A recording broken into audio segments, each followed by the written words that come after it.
Hey there, everybody. Welcome to our review of House of the Dragon Season 1, Episode 10, The Black Queen, the finale. Who loves dragon battle? Oh my goodness. It just goes to show that no matter how close you are to your dragon's going to do what they want when it's time. You know, I have not seen any of these movies, but you know those animated movies, How to Train Your Dragon? Aemon, you should have watched them. Like, pretend that you have a TV in Westeros. Like, do something. Oh, listen, both of them should have watched them. Both of them had dragons that were acting out on their own and doing their own thing, and now there's a huge problem here. Yeah, this episode was really, like, so much about, like, setting the table for Season 2 and, like, all of just the epicness, the drama that's coming. It's a very interesting writing strategy to sort of have episode 9 and 10 kind of mirror each other. But we're going to talk about this huge death, what it means for the battles that are coming, so much more. Go ahead, though. Hit that subscribe button so you guys don't miss any other coverage we have coming up. I know House of the Dragon is ending, but we're also doing Handmaid's Tale. Yep. We're also doing The White Lotus next weekend, just in case you want to watch a number of other morally ambiguous people act out. Also, American Horror Story. We got Yellowstone coming up next month. There's all kinds of stuff here at the channel. So hit that subscribe button. Follow us over on Instagram, Matt and Just TV. Okay, yeah. I want to talk about, at least to start this off, with sort of the most controversial part of this that I've seen a lot of people talking about online, which is Aemon. Did he go into this with the intention to kill his cousin? Was that actually his intention?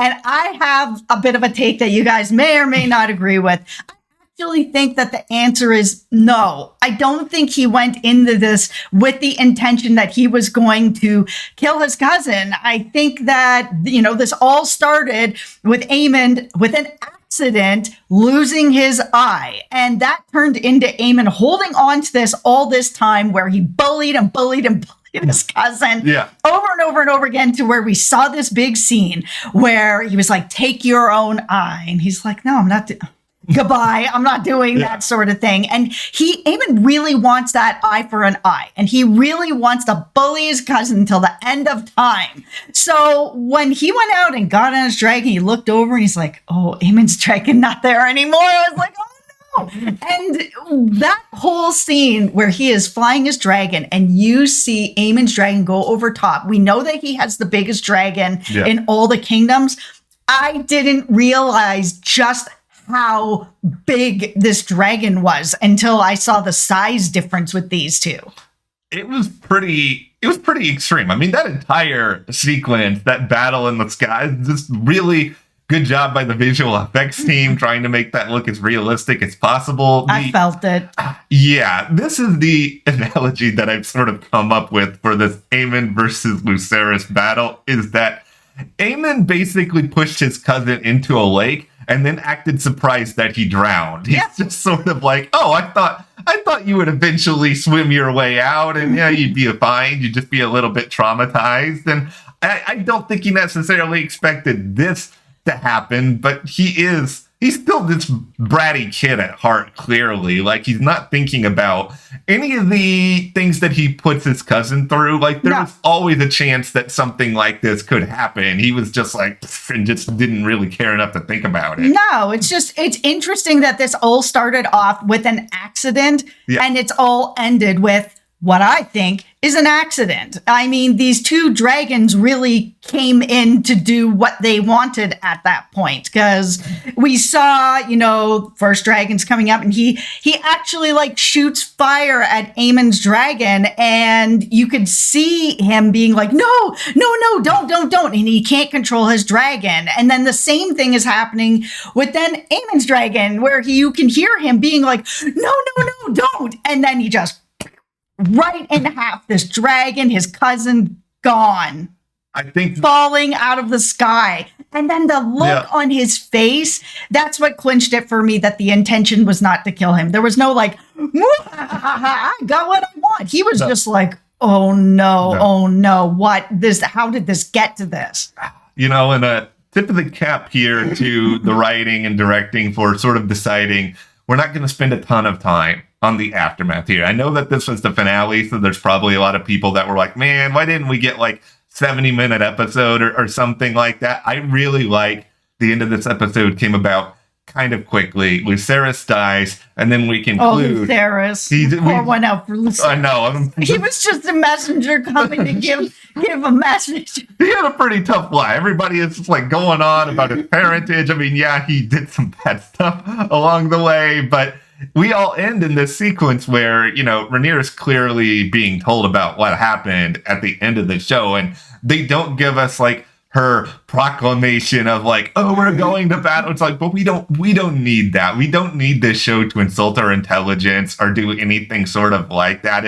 It's perfectly, I think, subtle for basically what's going to be coming in season 2, which is the show bludgeoning this conflict on us just time and time and time again. Oh, that's all we needed was her look of turning around and being like, it's on. This is it, man. My kid is dead. Like, there's nothing else now. I'm all in on this and everyone's going to pay. So let's also talk about another moment that's really controversial that everyone is talking about. And that is that moment between Daemon and Rhaenyra where he put his hands around her neck. That was really a moment that I feel personally was a bit of a miss. I mean, we all know that Daemon is a bad boy and he's done all kinds of things, but he's more of sort of like he's not an evil guy. He's a complicated man. And I know that when he gets into these modes of anger, he doesn't always think straight. He doesn't always do things right. I'm not making any excuses for him because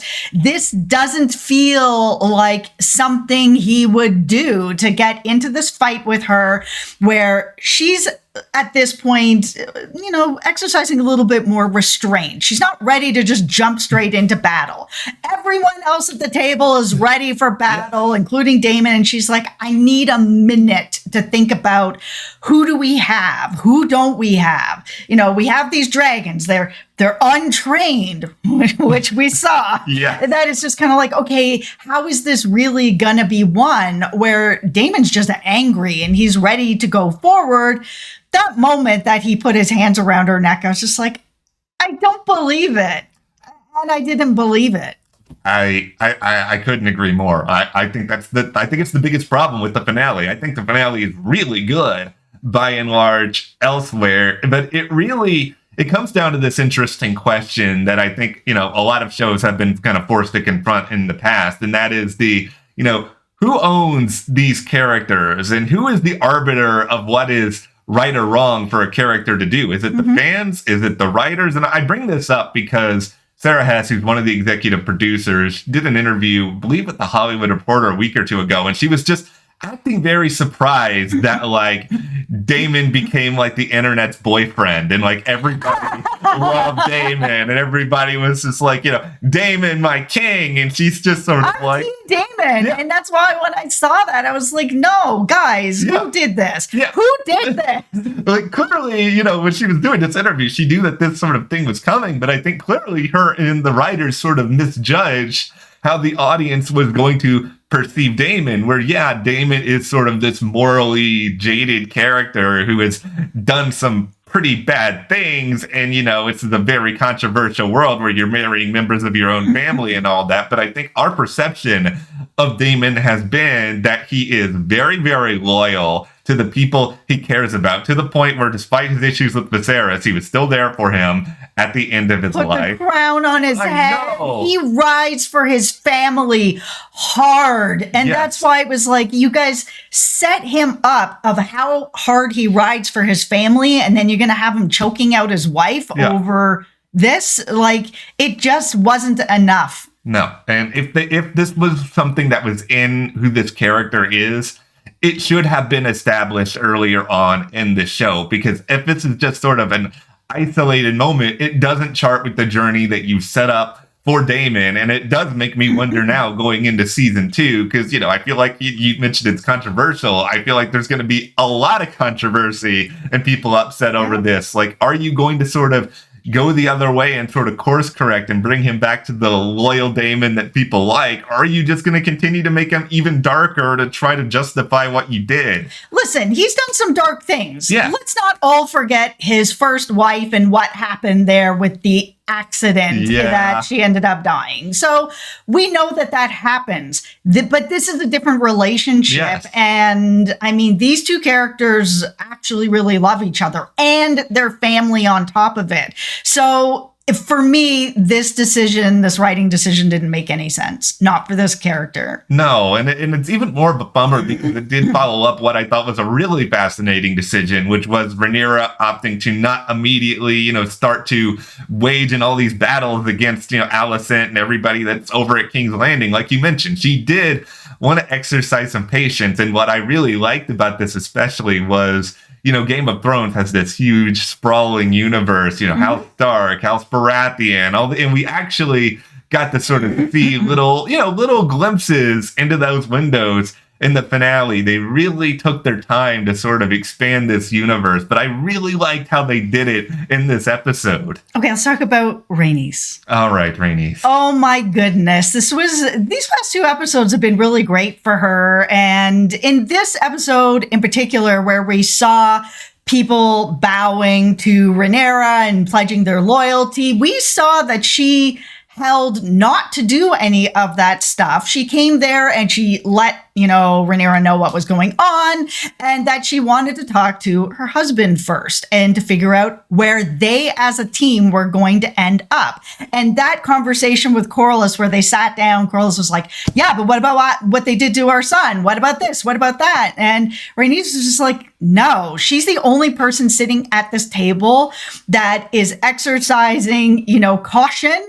And before doing what she's going to do, she's really thinking about things. And because of that, it feels like she's somebody who will have care in all these kingdoms. She's not going to just react. She's going to think about what she needs to do before she's going to do it. And that ends up having Corlys come in and be like, we are on your side. We have taken care of the narrow sea. No one's getting in or out. We've got your back. And now we got to figure out how we're going to get some other people on our side. What a coming out party these episodes have been for Rhaenys. I mean, heck, we've up until really this week, I've been mispronouncing her name as Rhaenys for the longest time. That's how. I hope I'm not mispronouncing her name. You're pronouncing it correctly. No, but that just sort of goes to show how much she was kind of an afterthought in like the first half of this season where, we were so focused on all these other people. But it's like now she is really, rising from the ashes and sort of showing that she is kind of the glue that's kept everything together at Driftmark while Corlys has been away for this long period of time. She is very reasoned. She's really smart. Like she understands that they sort of have to toe the line. She can't be the person who really kickstarts the conflict as we saw last week, but she can sure choose a side in the conflict. I think she sees a lot of herself in Rhaenyra because she is the same, that she should have been on the throne and it was taken from her. And she is also a person who will think things through, make a decision. Like even everything that happened where she came out of the floor with her dragon, she did take that minute to be like, am I going to set everyone on fire and cause a huge problem and start this whole battle? Or am I really going to just leave and I'll go and tell Rhaenyra and Rhaenyra can decide? And she took that moment to contemplate that, deciding she's going to leave, which is probably going to turn out to be bad. We're not book readers, so we don't know how it ends.